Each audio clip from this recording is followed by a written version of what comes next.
The 50-year story of SIM is a celebration of the Institute and the people who have helped make Singapore what it is. It is a story about who we are, what we believe in, and how we have helped fulfill aspirations and touch lives along the way. Singapore became part of the Malaysian Federation in 1963 and gained independence in 1965. With no natural resources and a largely uneducated population, the nation was rife with social and economic challenges. It needed trained leaders and managers, people equipped with the professional knowledge and skills to manage businesses and support the nation's growth. In 1964, the Economic Development Board initiated the Singapore Institute of Management, and Dr. Richard Yu was asked to lead it. Our job was to provide management education and opportunities to the middle range of managers who are all locals. SIM started out as a not-for-profit membership society with seed funding from the EDB and the Ford Foundation. To build a professional management culture from scratch, it had to be innovative, resourceful, and work closely with industry. By the end of the 60s, a portfolio of training courses had been introduced to enhance managerial capabilities as the country's workforce expanded. If we look at Singapore in the 70s, early 70s, we were a nation just coming into being. So we had, in terms of human resources, we had people, but they were not so well trained. So that's what organizations like SIM contributed to Singapore by helping to train larger and larger cohorts of people who were entering the working community. As a membership organization, SIM also became an important hub for both individual and corporate members to network and share best practices. I think when you put people in a very immersive environment, or take them out from a room, go visit a company behind the scenes, see how it works, or talk to the business owner up front, and they network with like-minded people from different industries, and that's when the magic of networking comes alive. With the economy and businesses growing fast, there was a need for more intensive management training.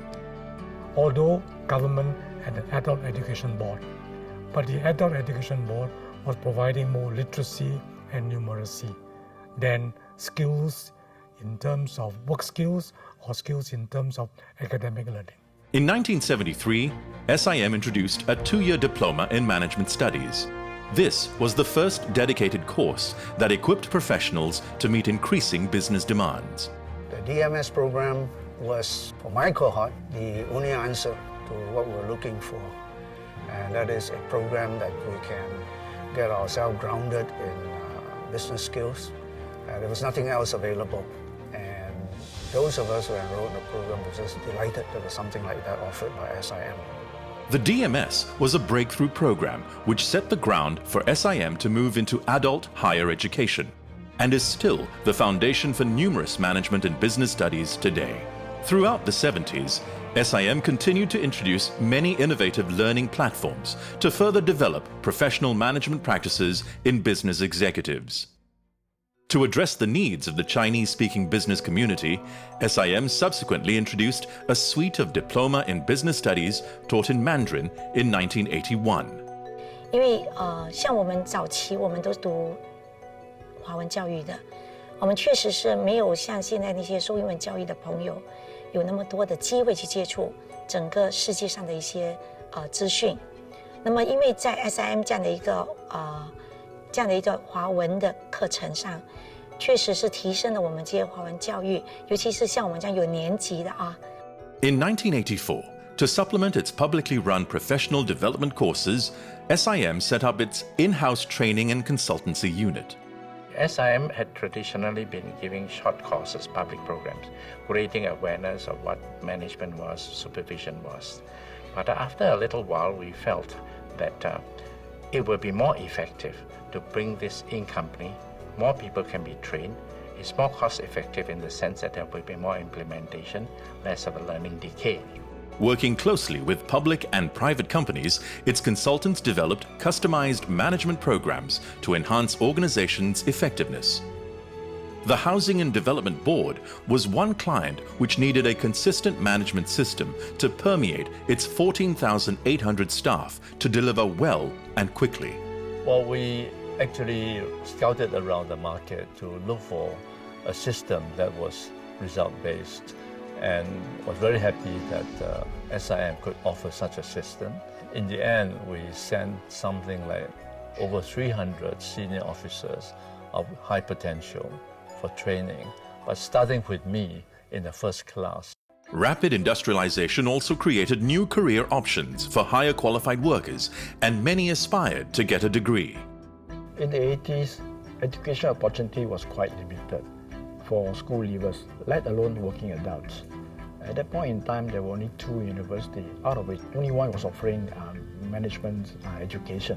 And after the diploma programs, our graduates were looking for further studies, especially at undergraduate level. To provide alternative higher education pathways for school leavers and working adults, SIM pioneered partnerships with prestigious overseas universities to offer their degrees locally. The first collaboration was with the University of London in 1986, followed by the Royal Melbourne Institute of Technology 2 years later. Way back in the 80s, when I started my studies, there wasn't ample opportunity for adult learners. SIM is one of the very few that offer opportunities for adult learners like me to get a degree. Having established itself as the leader in private higher education and lifelong learning, SIM was now ready to step up and play a bigger role. Recognizing its strong track record, the Ministry of Education invited SIM to facilitate a nationwide effort to upgrade teachers through a collaboration with the British Open University in 1993. The Open University degree program that SIM conducted for our teachers was a success.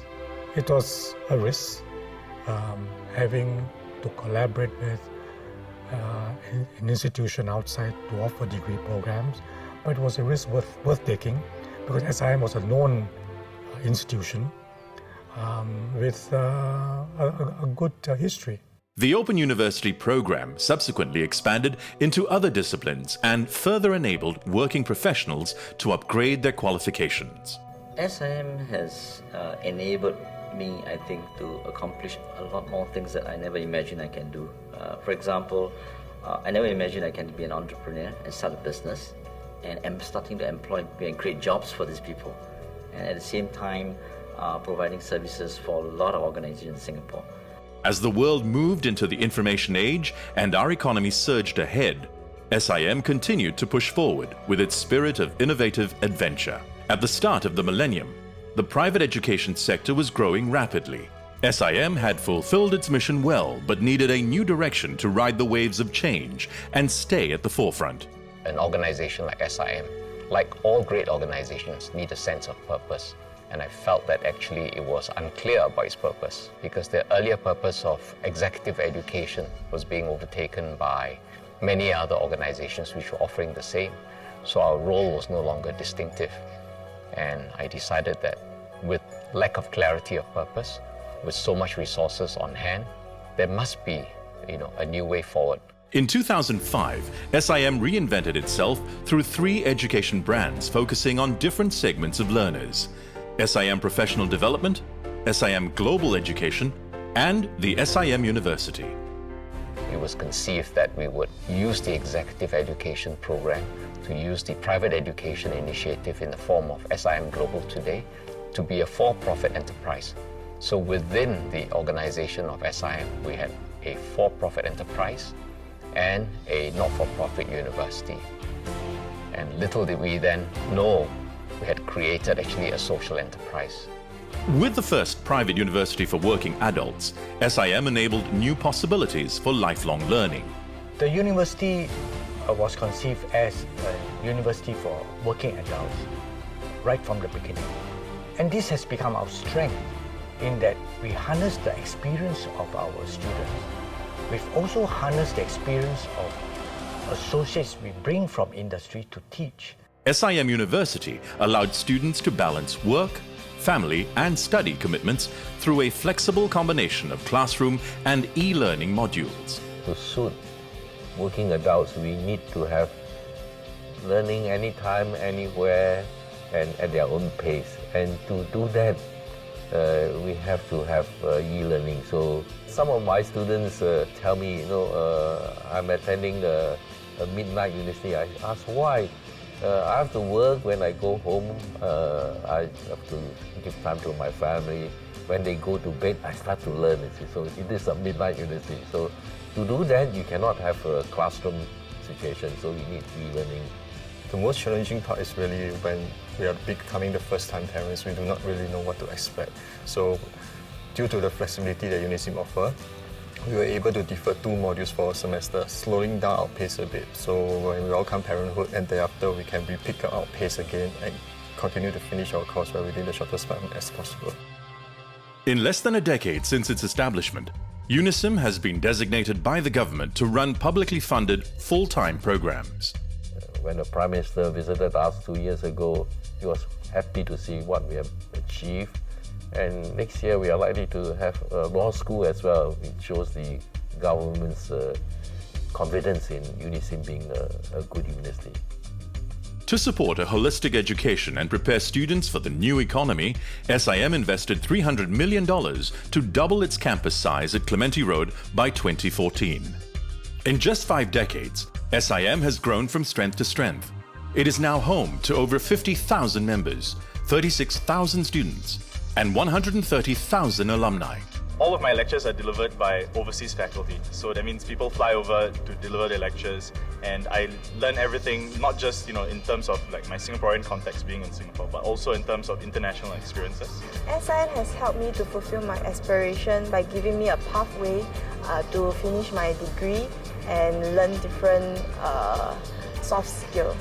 I think the various programs and workshops, things like the yoga sessions provided in school, it's very useful for the students' holistic development, and that's a big part of SIM that I enjoy.